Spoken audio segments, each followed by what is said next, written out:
This is just fantastic. I cannot wait to spend a couple of nights here. It is just so calm. Wow.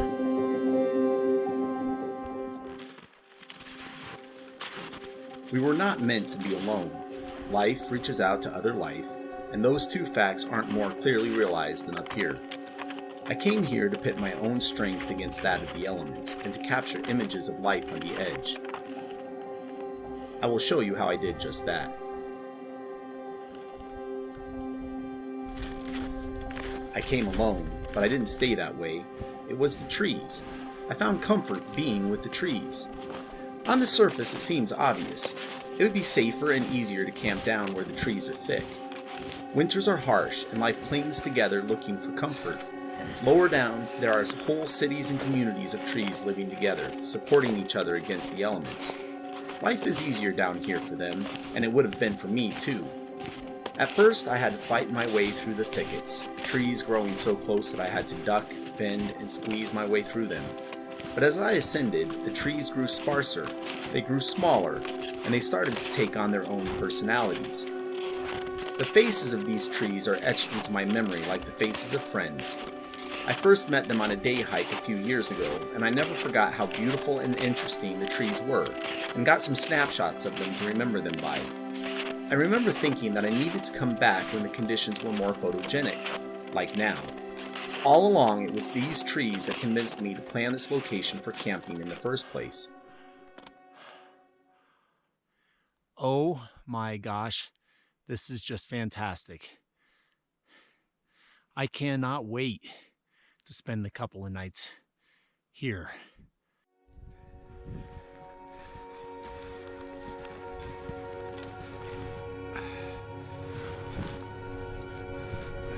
So I approached the high places from the depths of the thickest forest. There I found these trees, perched atop lofty crags, bent and gnarled, beaten and weathered, wise beyond all time. I venerated their age and beauty above all their nameless kin, huddled together in their safe masses below. I have now come to realize that the majestic trees that have lived in the most beautiful of all places, and that exhibit so much dignity, do so only through unending struggle.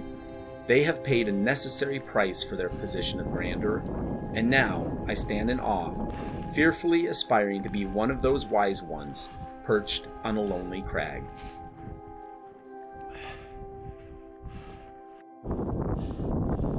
So it's about, maybe an hour or 45 minutes until sunset. Not that you would know because it's just socked in with snow coming down. But I've got just some amazing trees, and with the snow blowing through, it creates layers. So I don't know if you can see that little tree right there. So here's the composition that I've got with this lone tree out in the foreground and some of these small bushes here, and then the snow coming through creates a really nice layer so that the trees in the background are more, I guess, blurry or just faded out. And I've got the focus right on that tree. And if we go into the settings here, I've got ISO 100, f11, and the auto setting there is, let's go back and see. The auto setting is a 40th of a second. Now, I've got my histogram, it's not pushed at all. It's right about in the middle. I could go up a little ways, pushing it a little more to the right. And by doing that, I'm going to get a little bit slower shutter speed. And the reason why a slower shutter speed is going to be nice in this is because I've got the snow coming through, and it'll blend that snow and maybe make it a little thicker looking. So now I've got a 1/13 of a second, and I pushed way to the right. I'll take that photo there and go into the preview mode, see my composition. Look at the channels. Everything is within a good range there. Nothing is blown out. And go into focus, maybe.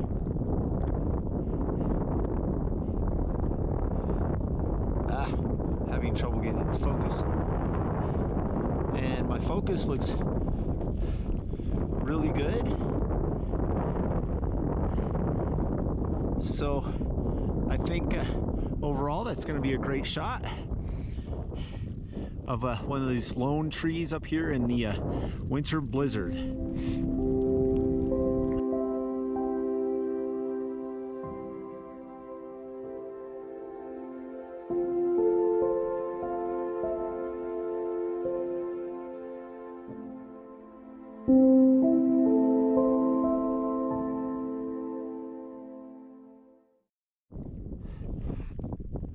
So I've got that shot there, and I think I'm going to move down to those trees and see what else I can find. Everything's just a little bit awkward.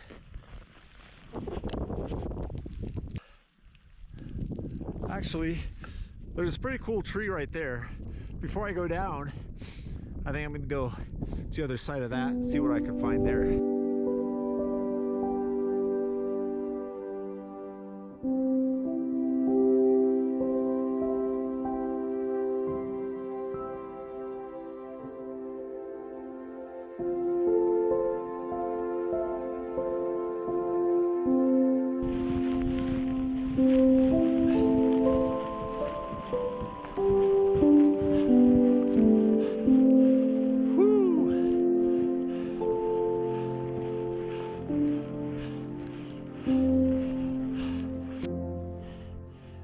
Here's, I don't know if you can see that, another composition of the trees.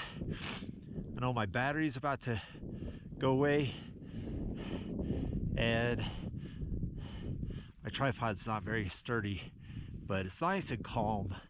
So stop breathing, make sure it's focused right there.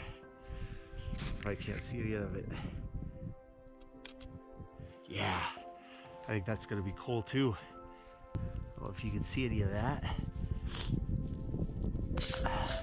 I'm freezing, but everything looks focused. Super cool trees in the foreground. And there's tree composition number 3. These are cool.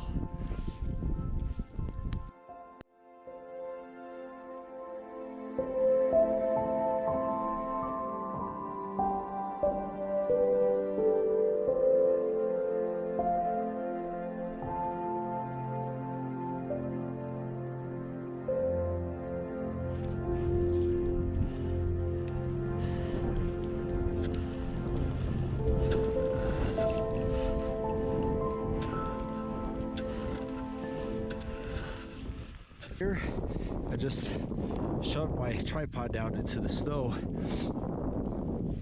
That looks like that tree picture is gonna make me happy. Give that a try. Awesome. 2 trees stood touching in a wood, their bark rubbed and worn in the place of contact. Swaying in the ceaseless wind as the ages passed, gave them a shared scar, a memory of standing stalwart against the tempest that raged around them. Their proximity to each other gave them strength and comfort, even amidst their shared pain. 2 trees stood touching in a wood, stronger together than apart. All right, I think I've gotten enough tree pictures. I'm getting really cold, so I think it's time to head back to my tent, which is out there somewhere. Well, I know where it is. It's just on the other side of the lake there, and see if I can get a hot drink and get warmed up. That was definitely worth coming out here in the cold, find those trees.